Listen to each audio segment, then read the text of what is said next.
Assalamualaikum warahmatullahi wabarakatuh. Halo semuanya, kami dari kelompok 4. Sebelumnya perkenalkan, nama saya Rangga Bagus Ajahra dengan NIM K1523060 dan teman saya Dan saya Rosi Bagas Laksono dengan NIM K1523066. Dan saya Ridho Sandi Pramudia dengan NIM K1523062. Nah, di sini kami akan menjelaskan tentang Di sini saya dan teman saya akan menjelaskan tentang soal mekanika tanah.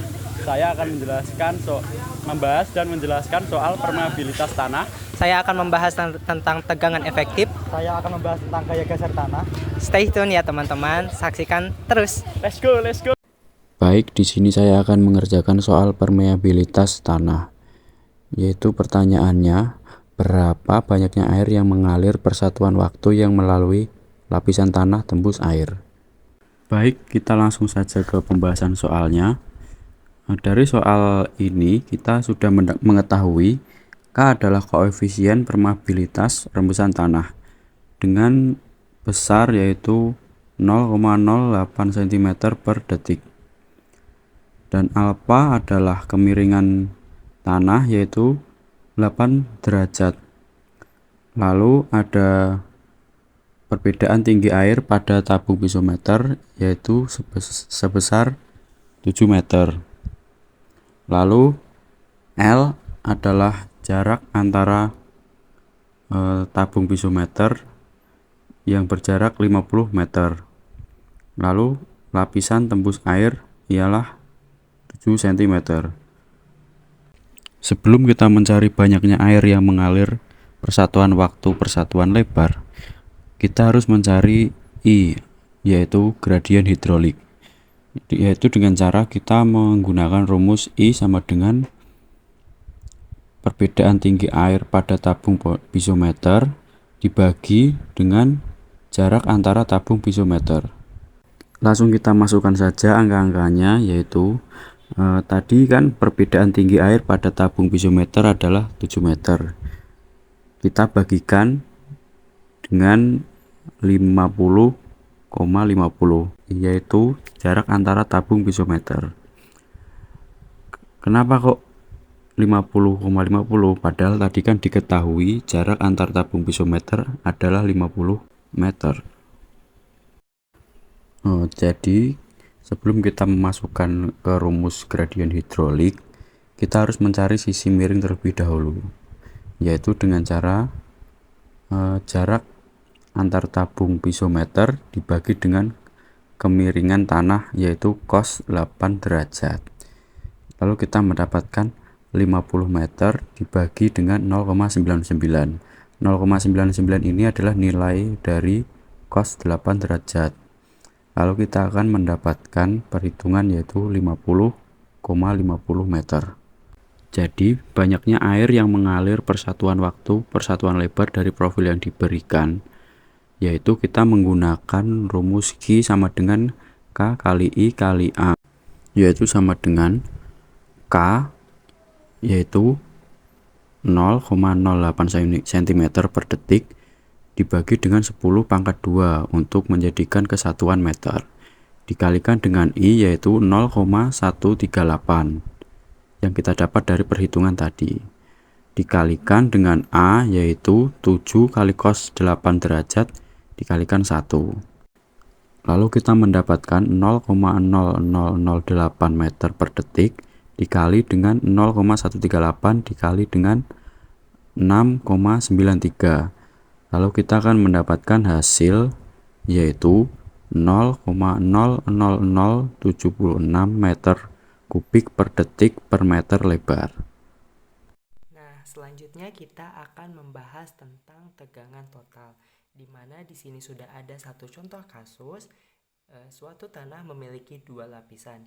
Lapisan atas berupa lapisan tanah berpasir dan lapisan kedua atau lapisan di bawahnya merupakan lapisan tanah lempung, di mana setiap lapisan itu memiliki kedalaman yang berbeda-beda, di mana kedalaman pertama memiliki kedalaman sebesar 2 meter, kedalaman kedua memiliki kedalaman sebesar 3 meter, dan kedalaman ketiga memiliki kedalaman sebesar 5 meter, yang dimana di kedalaman kedua di permukaan kedalaman kedua ini ada muka air ya teman-teman.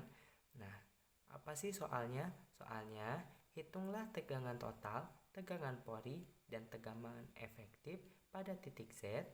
Ini jika diketahui pasir memiliki kerapatan 18,0 kN per meter kubik, kemudian kerapatan saturated karena ada muka air tadi dengan besar 14,0 kN per meter kubik, dan lempung sebesar 17,0 kN per meter kubik. Nah, langsung saja untuk penyelesaiannya. Di sini kita akan mencari terlebih dahulu tegangan total. Tegangan total. Tegangan total. Nah, apa sih tegangan total itu?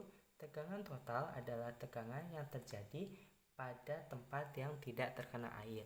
Nah, untuk menghitungnya yaitu tegangan total sama dengan kerapatan pertama dikali dengan ketinggian pertama, kedalaman yang pertama, kedalaman tanah yang ini ya teman-teman, ditambah kerapatan saturated dikali dengan kedalaman kedua atau yang ini, karena ada muka air tanah sehingga menggunakan kerapatan saturated, ditambah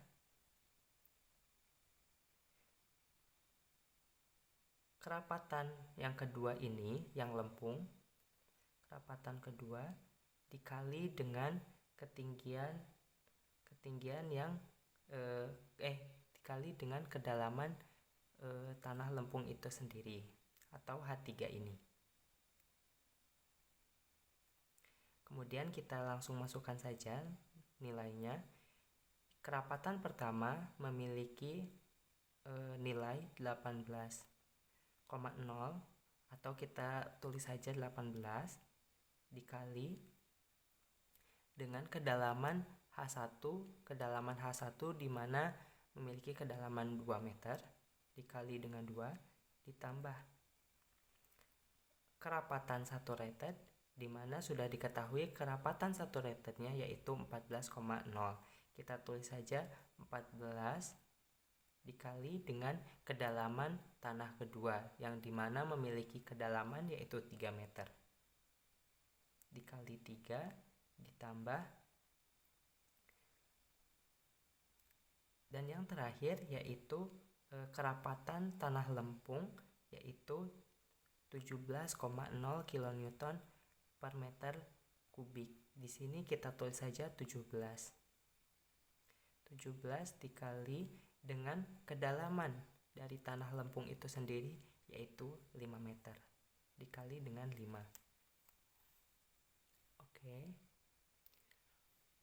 Oke, kita langsung hitung saja. 18 dikali 2 hasilnya adalah 36 ditambah 14 dikali 3 hasilnya adalah 42 ditambah 17 dikali 5 yang dimana 17 dikali 5 mendapatkan hasil sebesar 85. Nah, ini semua kita jumlahkan sehingga akan didapat sebesar 178. Nah, untuk satuannya yaitu kilonewton per meter persegi. Oke, ini untuk menghitung tegangan total.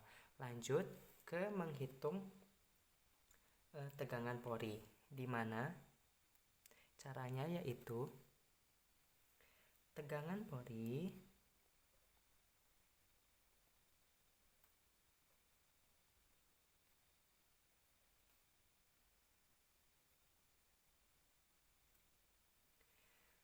kerapatan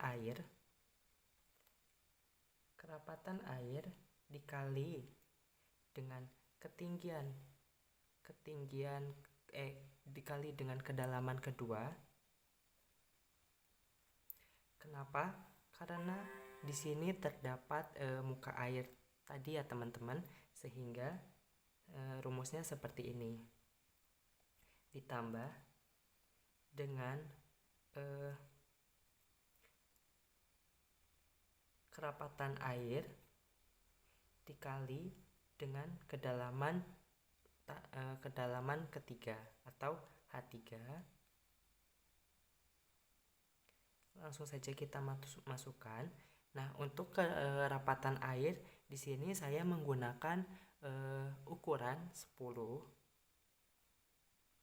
dikali dengan kedalaman kedua yaitu 3 ditambah dengan kerapatan air tadi yaitu 10 dikali dengan kedalaman ketiga yaitu 5 meter.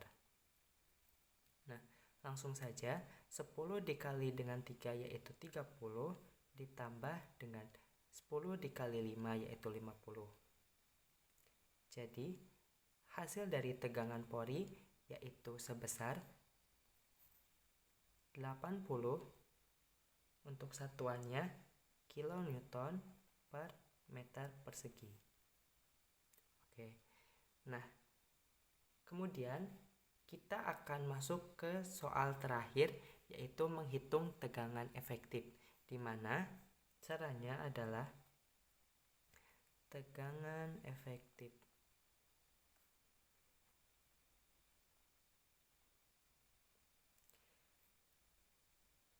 Hasil dari tegangan total tadi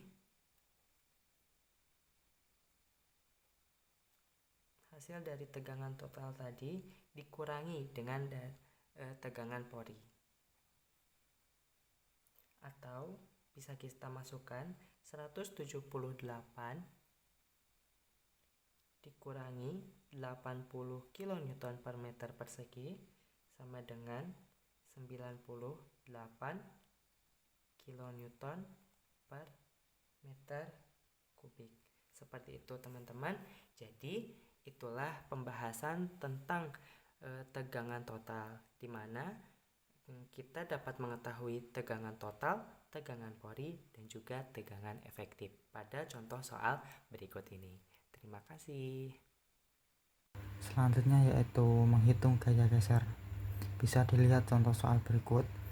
Tentukan kuat geser tanah pasir pada kondisi padat dan tidak padat dengan pengujian memakai kotak geser ukuran 300 x 300 mm persegi dan data pengujiannya ditunjukkan pada tabel. Bisa dilihat ya teman-teman. Kayak saya bacakan sampel 1 dengan beban normal 4,20 kN, beban geser puncak 4,00 kN, dan beban geser residunya 3,08 kN. Untuk penyelesaiannya,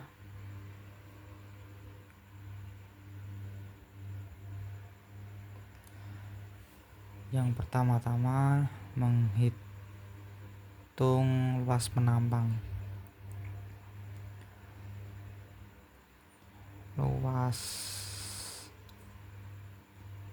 A sama dengan, kan tadi luas penampangnya kotak, berarti 0,3 kali 0,3. 0,3 ini dari ukuran 300 mm tadi dijadikan meter, sama dengan 0,09 meter persegi. Yang selanjutnya yaitu menghitung tegangan normal.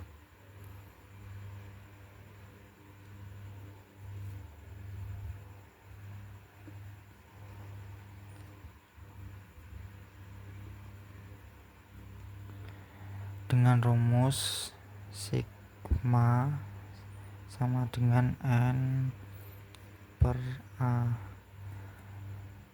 dengan satuan kN per meter kubik. Bisa langsung dimasukkan. Untuk sampel satunya 4,20 4,20 dari ini dibagi A itu luas penampang tadi 0,09 sama dengan 46,67. Yang selanjutnya yaitu sampel 2 dari beban normal ya teman-teman, 8,00 per A 0,09 sama dengan 88,89. Yang selanjutnya yaitu sampel ketiga 10,26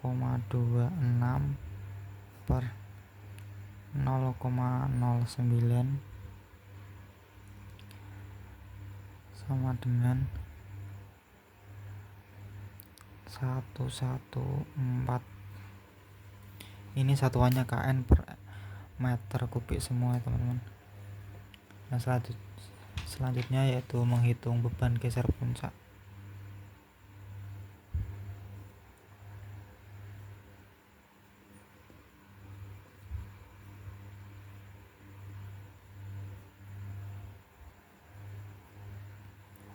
Dengan rumus I besar R sama dengan F per A.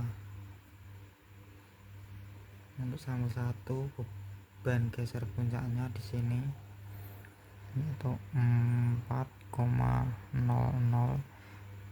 dibagi A nya tadi ada luas penampangnya 0,09 sama dengan 44,4.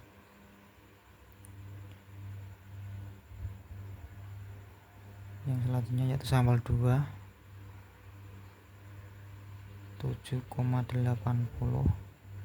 dibagi 0,09 sama dengan 86,67. Yang selanjutnya yaitu sampel ketiga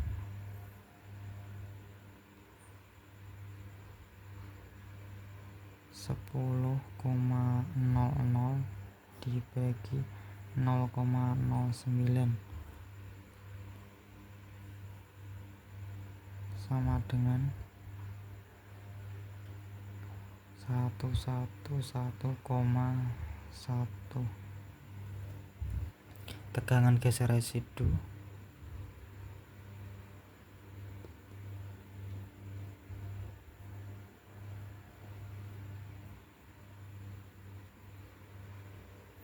dengan rumus I residu sama dengan P per A. P itu beban geser residu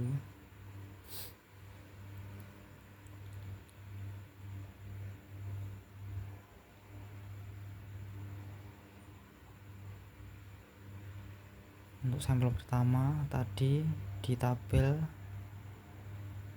3,08 dibagi A nya 0,09 sama dengan 34,22. Untuk sampel keduanya 5,25 per 0,09 sama dengan 58,33. Untuk sampel ketiganya 6,46 per 0,09 sama dengan 71,78. Ini semua satuannya kN per meter kubik ya teman-teman. Yang selanjutnya yaitu memasukkan ke grafiknya. Karena ini keterbatasan dari kameranya, kita tulis di sini dulu.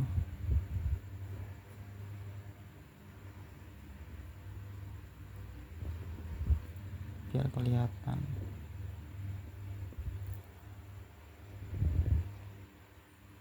Ini sampel 1, sampel 2, sampel 3. Sampel 1-nya 46,67, sampel 2-nya 88,89, untuk sampel ketiganya 114.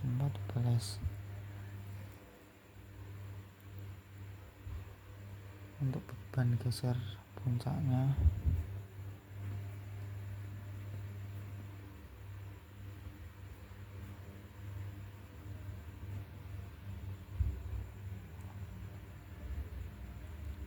satu, dua, tiga,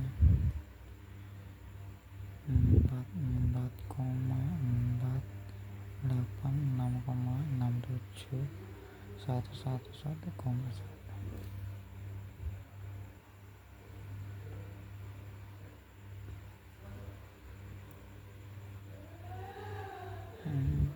Untuk tegangan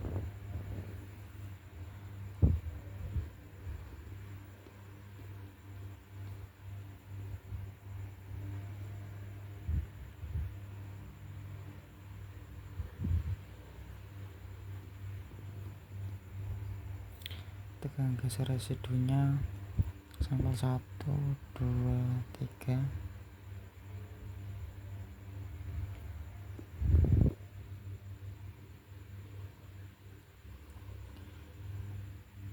34,22, 58,33, 71,78. Sekarang kita masukkan ke grafiknya, teman-teman.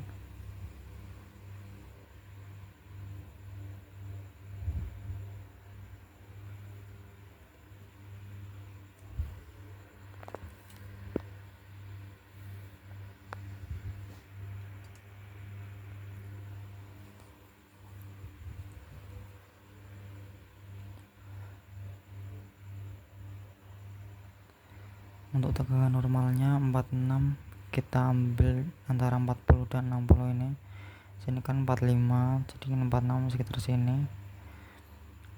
Kita yang pertama yaitu mencari geser residunya dulu.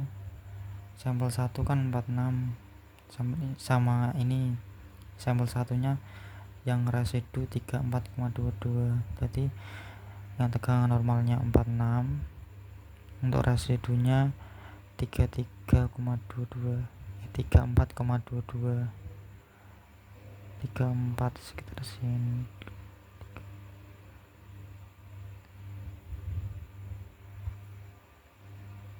Sini ya teman-teman. Selanjutnya yaitu sampel 2, 88, sini 88, dikira-kira saja teman-teman. 58,33, 58, 40, ini 50, 58 sekitar sini. Tarik sini sama sini jadi sini.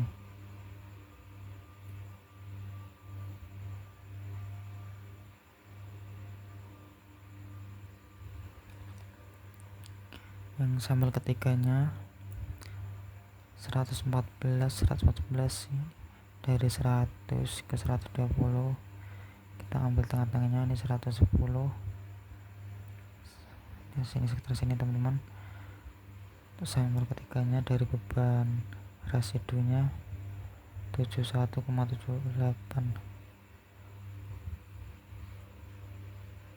nomor 70 satu seperti ini. Tarik ke sini teman-teman.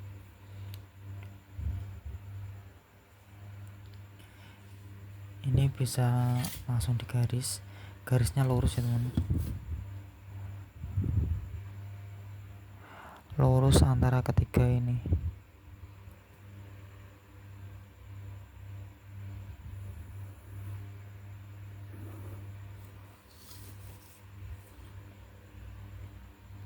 Yang selanjutnya yaitu mencari beban geser puncaknya, dimasukkan ke grafik.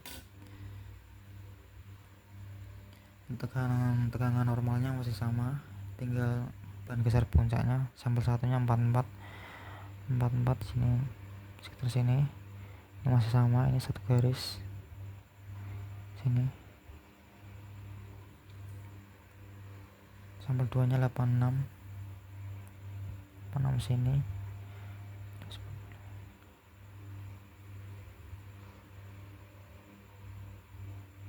Sini.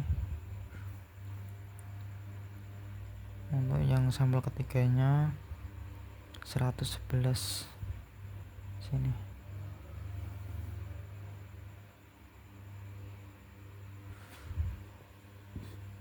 Ini harus lurus ya teman-teman.